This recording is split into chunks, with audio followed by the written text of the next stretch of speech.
नमस्कार, आपल्या चॅनलवर तुमचे स्वागत आहे। लग्नानंतर मी मुंबईला गेले आणि आम्ही ज्या बिल्डिंगमध्ये राहत होतो त्या बिल्डिंगमध्ये सगळे आगरी होते आणि ते स्वभावाने खूप छान आहेत सगळेजण। त्यातलीच एक ही भारती, तिने मला ही सुरमईची रेसिपी सांगितली।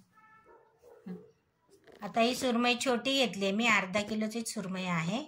आता तिला मी म्हणजे त्याचे शेपटीचा भाग आणि मुंडक्याचा भाग घेतलेला नाहीये, कारण फ्राय करायची। त्याला आता मी लिंबाचा रस लावून घेते आणि हळद थोडीशी आणि मीठ। आता ह्याला लिंबू मीठ हळद सगळं चोळून अर्धा तास ठेवायचं आहे आणि त्याच्यानंतर मग आपण बाकीचा मसाला तयार करूया। कोथिंबीर, 2 मिरच्या, 10-12 लसणाच्या पाकळ्या आणि थोडंसं आलं घेतलेलं आहे। आता हे सगळं आपण मिक्सरला वाटून घेऊया। आता आपण ह्याला मॅरिनेट करून घेऊया। त्याच्यासाठी मिरची, आलं, कोथिंबीरचं, आलं लसूण कोथिंबीरचं वाटण, आगरी मसाला, लाल मिरची पावडर, हळद आणि कोटिंगसाठी वरती अर्धी वाटी रवा, 2 चमचे तांदळाचे पीठ आणि थोडंसं मीठ। आपण हे वाटलेलं वाटण घेऊया। त्याच्यात थोडासा आगरी मसाला टाकू,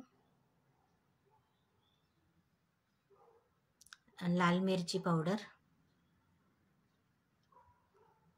आणि थोडासा गरम मसाला घेतला मी, तो तुमच्या आवडीप्रमाणे घेतला, नाही घेतला तरी चालतं। मी आपलं थोडासा टाकला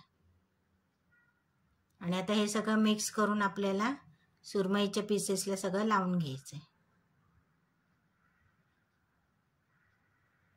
मसाला त्याला चांगला चोळून घ्यायचा आणि एक 10 मिनिटं परत तसंच ठेवायचं।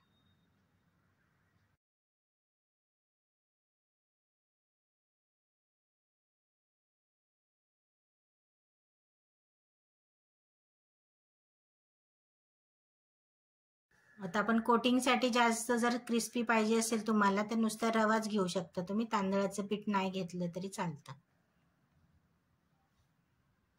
आणि थोडंसं मीठ टाकलं।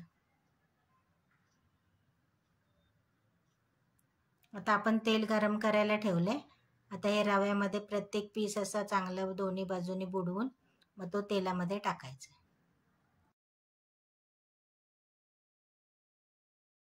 आणि गॅसची फ्लेम स्लो ठेवायची, एकदम लो ठेवायची आहे आणि त्याच्यानंतर वरती त्याला झाकण ठेवायचं।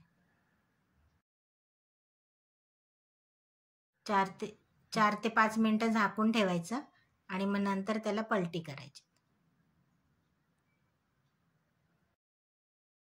दुसऱ्या बाजूने चांगले क्रिस्पी होण्यासाठी परत अजून थोडा वेळ ठेवायचे। दोन्ही बाजू चांगल्या भाजल्या, क्रिस्पी झाल्या की मग आपल्याला सुरमई काढून। ही सुरमई छान क्रिस्पी झाली आहे। ही सुरमई आपण नुसती सुद्धा खाऊ शकतो स्टार्टर म्हणून, किंवा तांदळाच्या भाकरी बरोबर पण खाऊ शकतो। तुम्ही हे नक्की ट्राय करून बघा आणि अशाच पद्धतीने बोंबील, मांदेली, पापलेट हे असं तुम्ही करू शकता।